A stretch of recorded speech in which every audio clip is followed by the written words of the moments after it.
लई जणांना माहीत आहे, की मी याच्या अगोदर ट्रेडिंग करत होतो आणि लई जण मला म्हणतात, की YouTubeवर ना ट्रेडिंगबद्दल सांग, ट्रेडिंगमध्ये लोकांना अप्रोच कर, ट्रेडिंगमध्ये लोकांना ओढ किंवा हे जे लई मोठे जे आपल्याला रील्स दिसतात Instaला, YouTubeला जे की यार एका मिनिटामध्ये 10-10, 20-20 हजार रुपयाचा, 1-1 लाख रुपयाचा ट्रेड घेत येतं. हे जे सिंपल इझी मनी वाटते, त्याच्याबद्दल लोकांना सांग. बिकॉज मी आधी करत होतो हे. माझे मित्र म्हणतात, की ह्याच्याबद्दल तू जरा सांगत जा किंवा लोकांना ह्याच्याकडे ओढून घेत जा. तर ह्याच्याबद्दल मला क्लिअर शब्दामध्ये सांगायचे, की जर तुम्ही शहाणे असाल आणि जर तुम्हाला खरंच पुढे जायचं असेल, तर लाईफमध्ये कधीच ना कमीत कमी 10 लाख रुपये जवळ असल्याशिवाय ट्रेडिंग करू नये. हे माझं पर्सनल ओपिनियन आहे. कोणाला पटेल नाही पटेल. मी ह्याच्यासाठी जे रिझन्स आहेत, ज्या रिझन्समुळे हे बोलायला ते रिझन्स तुम्हाला सांगतो. पहिली गोष्ट अशी आहे, की ट्रेडिंग ही एक अशी गोष्ट आहे जी की स्किल आल्यामुळं किंवा लई मोठं तुम्हाला चार्ट कसा बघायचा आहे किंवा ट्रेड कसा घ्यायचा आहे, कोणत्या पॅटर्नला घ्यायचं कोणत्या पॅटर्नला सोडायचं आहे, हे माहीत आलं म्हणजे ट्रेड तुम्ही घेतला आणि लई मोठे झाला असं नाही. मी माझ्या लाईफमधले जवळ-जवळ 1 ते 1.5 वर्ष ट्रेडिंगमध्ये घातला आणि ॲट द एंड लॉसच आला. जे फायनल ऑन एन ॲव्हरेज म्हणलं तर लॉसच आला. तर मला असं सांगायचे, की शहाण्या माणसांमध्ये पडू नये कमीत कमी 10-1 लाख रुपये आपल्याजवळ असल्याशिवाय. बिकॉज तुम्हाला शिकायलाच कमीत कमी नुसतं शिकायचं म्हणलं तरी बी जवळ कमीत कमी 1 लाख रुपये पाहिजे शिकायला फक्त. ह्याचं असं आहे, की प्रत्येकजण सांगतं बिकॉज मार्केट हे असं आहे, की हे अनप्रिडिक्टेबल आहे. हे कुठल्या मोमेंटला काय होणार आहे काही सांगता येत नाही. फॉर एक्झाम्पल जसं पत्ते आहेत आपले, ज्या पत्त्यामध्ये कुठला पत्ता कधी येते ते कोणाला माहिती नसते. तसंच असतं इन मार्केटचं. बिकॉज कित्येक पटीनं सेलिंग चालू असते, कित्येक पटीनं बाईंग चालू असते आणि ते बाईंगच्या हिशोबानं जे चार्ट्स आहेत, जे कॅन्डल्स आहेत ते तयार होत असतात. आणि ती कॅन्डल्स, ती चार्ट्स कोणाच्या बापाच्या हातामध्ये नसतात. जरी लोक म्हणत असतील, की यार मला माहीत आहे ही कॅन्डल तयार होते, हॅमरस्टिक तयार होणार आहे, नाहीतर शूटिंग स्टार तयार होणार आहे, हे होणार आहे, ते होणार आहे, काही होणार नाही. हे कुणाच्याच हातात राहत नाही. एव्हरी टाईम हॅमर काम करत नसतं, एव्हरी टाईम शूटिंग स्टार काम करत नसतं, एव्हरी टाईम कोणतीच गोष्ट काम करत नसते. फक्त आणि फक्त लकवर चालणारी गोष्ट आहे ट्रेडिंग. आपल्यासारख्या मिडल क्लास माणसांना तर चुकून ह्याच्यामध्ये पडू नये. बिकॉज मी माझ्या लाईफचे 1-1.5 वर्ष ह्याच्यामध्ये घातला आणि ह्याच्यामध्ये ॲट द एंड माझ्याकडे लॉसच आलेला आहे. किती आला, काय आला, लोकांच्या कम्पेअरमध्ये कमीच आला, पण ॲट द एंड लॉसच आला. तर माझं असं म्हणणं असेल, की यार इक्विटीमध्ये एक कोणाला करायची इच्छा असेल तर करावं. इक्विटीमध्ये बी तेच आहे.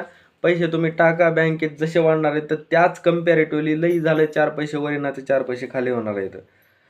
त्याच्यामुळे शहाण्या माणसानं ट्रेडिंगचे व्हिडिओ बी बघू नये. बिकॉज ट्रेडिंगचे व्हिडिओ बघितल्यामुळे माणसाच्या डोक्यामध्ये असं होतं, की यार एक माणूस जर एका मिनिटामध्ये 10,000 रुपये करत असेल आणि मला जर यार 15 दिवसाला 10,000 पडायत नाही तर म्हणजे पगारच 20,000 30,000 आहे. तर मग हे काय करते, कामधंदे सोडून देऊन ट्रेडिंगच्या मागे पळते आणि ॲट द एंड त्यांना हाय त्याच्यामध्ये बी राहत नाही, लॉस होऊन जाते त्याचं. सो शहाण्या माणसानं ट्रेडिंगमध्ये पडू नये. आणि करायचंच असलं तर सेव्हिंग करायची असली तर LICमध्ये करावं. नाहीतर दुसऱ्या कुठल्या बी जसं की आपले सेव्हिंग्स आहेत, नाहीतर जे रिअल इस्टेट आहे आपलं, जे जागा वगैरे, प्लॉटिंग वगैरे किंवा बाकी कुठला बिझनेस असेल तर ह्याच्यामध्ये इन्व्हेस्ट करावं. पण ट्रेडिंगच्या नादाला कोणीही लागू नये. तर सगळ्यात महत्त्वाचं म्हणजे हे जे यूट्यूबवाले आहेत, जे सांगणारे लोक आहेत, जे की म्हणतात की यार तुम्ही या, आम्ही तुम्हाला कोर्स देतो आणि हे शिकवतो आणि असं असं करतो आणि मग तुम्ही बी पैसे कमवता वगैरे वगैरे. तर ह्यांच्याबद्दल मी पर्सनली कोणाचं बी नाव न घेता काय बी सांगत नाही. तर माझं सिंपल असं म्हणणं आहे, की तुम्ही लॉजिकली थोडंसं स्वतः विचार करा, की जर मला एखादी सोन्याची खाण सापडली, नाहीतर मला एखादं सोन्याचं भुयार सापडलं, नाहीतर सोन्याचं एखादं काहीतरी विहीर सापडली, तर त्या विहिरीचा पत्ता, त्या विहिरीत कसं उतरायचं, कसे पैसे काढायचे ते मी का बरं सांगेल? साध्या कोर्सला म्हणते ही कोर्स मी पैसे कसे कमवायचे ते सांगतो, 10,000 रुपयाचा माझा कोर्स आहे. तर जर एखादा माणूस एका मिनिटाला 1-1 लाख रुपये जर कमवत असेल आणि हे जर त्याला माहीत असेल, तर 5,000 रुपयासाठी ते रस्ता त्यानं सगळ्याला का बरं सांगाल? हे लॉजिकल सिंपल विचार करायचा ना. सगळेजण ट्रेडिंगमध्ये ह्याच्यासाठी घुसालेत, की कोण ना कोणी काहीतरी सांगायला, प्रत्येक माणूस सांगायला, की यार हां, मी पहिलं भाजी कापत होतो, पहिलं मी हॉटेलवर काम करत होतो, पहिलं मी काही गाड्या धुवायला होतो आणि अचानक मी आता 1-1 लाख रुपये मिनिटाला कमवायला. सिंपल लॉजिकल विचार करायचा आहे. यार जर एखाद्या माणसाला कळलंय, की यार 1 लाख रुपये ह्या ह्या ह्या रोडमधून भेटतात किंवा ह्या रस्त्याला गेल्यावर 2 लाख रुपये भेटतात, तर ते रस्ता का सांगेल मी? आता तुम्हाला विचार करा. तुम्हाला जर एखादी गोष्ट माहीत आहे, की इथं इथं सोनं सापडते थोडंसं खणलं की. तर तुम्ही का सगळ्याला सांगचाल तिथं तिथं सोनं आहे भेटताकडे म्हणून तुम्ही सगळ्याला सांगसाल का? नाही.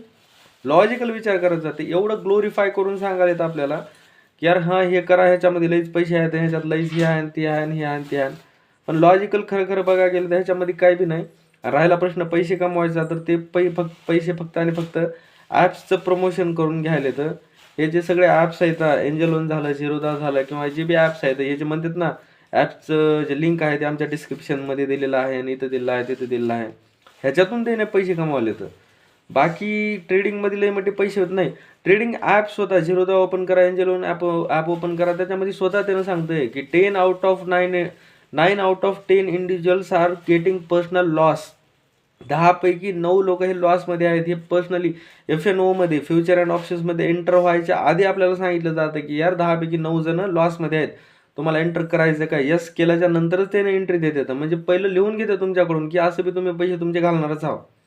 त्याच्यामुळे शहाणे असचाल तर कोणी बी ह्याच्यामध्ये पडू नये. ह्याच्यावर लय जण म्हणतील की यार तुला स्किल माहीत नव्हती, तुला स्किल माहीत नसल्यामुळे तू असं असं म्हणालास, नाहीतर स्किल माहीत असल्या ह्याच्यात पैसे होते. तर अबे सिंपल गोष्ट आहे, जर स्किल माहीत असल्यानं जर पैसे येत असते तर अंबानी आणि हे जे मोठे मोठे जे लोक आहेत जे समुद्रामध्ये तारा टाकाले तर समुद्राच्या खालून तारा टाकाले ते येडे आहेत का? जर स्किलनंच पैसे होत असले तर त्यानं मग ज्याला स्किल आहे त्याला पगार देऊन नोकरीवर ठेवले असते ना ट्रेडिंग करायला. नाही ठेवत ते. त्यानं समुद्राच्या खाली तारं टाकाले तर तारं लावले तर खांबं लावले तर कशासाठी करायला त्यानं? स्किलवाले पर्सन एका जागी घेऊन त्याला त्याचं पैसे कमवता येणार नाहीत का? त्याला स्किल ज्याला आहे तर मला स्किल येतं तर मला त्यानं 10,000 15,000 पगारावर ठेवून त्यानं पैसे छापू शकतात ना. फक्त मला जे काय म्हणतात त्याला ते अकाउंट हँडलिंग. अकाउंट हँडलिंगसाठी त्यानं कोणाला बी ठेवू शकतात की? का बरं नाही ठेवत त्यानं? बिकॉज ह्याच्यामध्ये लॉजिकली ह्याच्यात काही नाहीच आहे.